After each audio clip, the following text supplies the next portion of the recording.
Estudo Vida de Gênesis. Abraão decidiu levar os 318 homens e lutar contra os 4 reis e seus exércitos. Os 4 reis deviam ter muitos exércitos, seu número de homens deve ter sido bem maior do que o número de homens de Abraão. Como Abraão pôde lutar contra eles com tão pouca gente? Além disso, eles eram reis e generais que haviam lutado em muitas batalhas, e Abraão era um leigo. Como ele poderia lutar contra aqueles peritos e em guerra? Como ele poderia tê-los derrotado com um número tão pequeno? Todavia, Abraão foi intrépido, tendo confiança em Deus. No que diz respeito a Abraão, era-lhe uma vergonha ver que seu irmão fora capturado. Hoje, na igreja, ocorre o mesmo. É-nos uma vergonha ver qualquer irmão ou irmã sendo capturado. Se um irmão na casa dos irmãos é capturado e você vê, isso é uma vergonha. Você não deveria tolerar isso, mas dizer, eu não consigo aguentar isso. Preciso levantar-me e fazer algo a respeito. Foi o que Abraão fez. A decisão ousada de Abraão deve ter sido devida ao fato de que atrás dos bastidores alguém estava intercedendo por ele. Talvez você esteja pensando que na Bíblia não haja qualquer registro a esse respeito. Tampouco há um registro sobre os pais ou a genealogia de Melquisedeque. Mas você acha que ele não tinha pais ou genealogia? É claro que sim, embora a Bíblia não os mencione. Muitas coisas dos bastidores não estão registradas nesse capítulo. Eu realmente creio que atrás desse cenário houve alguma intercessão. Alguém que se preocupava com o interesse de Deus na terra estava intercedendo por Ló, por Abraão, pelo combate de Abraão. Vimos que a derrota de Ló não começou em Sodoma. No mesmo princípio, a vitória de Abraão não começou com a matança dos reis. A vitória de Abraão começou quando Ló se separou dele. Abraão fora chamado por Deus e respondeu àquele chamamento, indo adiante até a própria terra que Deus queria dar-lhe. Naquela época, todavia, Abraão não tinha quase nenhuma experiência. Tudo que ele tinha era uma pequena experiência de responder ao chamamento de Deus e avançar para o lugar onde Deus queria que ele estivesse. Como vimos na última mensagem, uma fome surgiu para testar Abraão e ele não foi capaz de resistir a tal prova.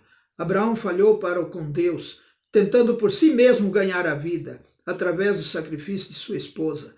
Sob o ensinamento soberano de Deus, Abraão aprendeu muito por meio desse fracasso. Abraão aprendeu que Deus é soberano sobre tudo e que ele sabe tudo o que diz respeito ao seu povo. Tudo que está relacionado aos chamados de Deus está em suas mãos e Abraão viu isso, experimentou e entrou plenamente nisso. Depois, quando surgiu o problema entre Abraão e Ló, Abraão foi vitorioso. Sua vitória começou naquela época, porque ele havia aprendido a lição básica ao descer até o Egito. Todos nós precisamos aprender tal lição básica. Depois que você foi chamado e respondeu ao chamamento de Deus, vindo ao lugar onde Ele quer que você esteja, a primeira lição básica que Deus lhe ensinará é que, como chamado de Deus, tudo que lhe diz respeito está sob a mão de Deus. Deus é soberano sobre você. Esta foi a lição básica que Abraão aprendeu descendo ao Egito. Depois de aprender tal lição, ele ganhou a vitória com Ló. Quando o problema surgiu com Ló, Abraão não fez a sua própria escolha, pois ele sabia que sua escolha estava nas mãos de Deus. Aquele foi o primeiro dia de vitória de Abraão. Chegou então o momento em que Abraão podia mostrar a todo o universo que ele estava do lado de Deus. Quando Melquisedeque apareceu, 2 títulos especiais de Deus foram revelados. O Deus Altíssimo e o possuidor do céu e da terra. Verso 19. Tanto Melquisedeque quanto Abraão falaram de Deus dessa maneira. Abraão disse, levanto minha mão ao Senhor, o Deus Altíssimo, o que possui o céu e a terra. 14:22. Abraão podia dizer, descendo ao Egito, aprendi a lição de que o meu Deus, o que me chamou, é o possuidor tanto do céu quanto da terra. Não preciso ter qualquer escolha. Minha escolha é apenas Ele. Não posso suportar ver que meu irmão foi capturado. Isso é uma vergonha para mim. Preciso trazê-lo de volta. Não me importo com o número de soldados e não me importo com os reis e exércitos. Não importa que sejamos menos do que eles. O meu encargo é obter de volta meu irmão. Se eu não fizer isso, será para mim uma vergonha. Ao lutar pelo seu irmão, Abraão arriscou a própria vida. Para ele não foi coisa simples arriscar a própria vida a fim de resgatar o seu irmão capturado. Contudo, ele o fez. A luta foi fácil.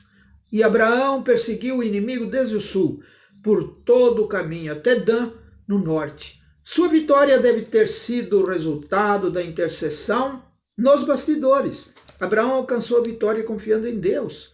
Ele tinha confiança em Deus, porque havia aprendido a conhecê-lo.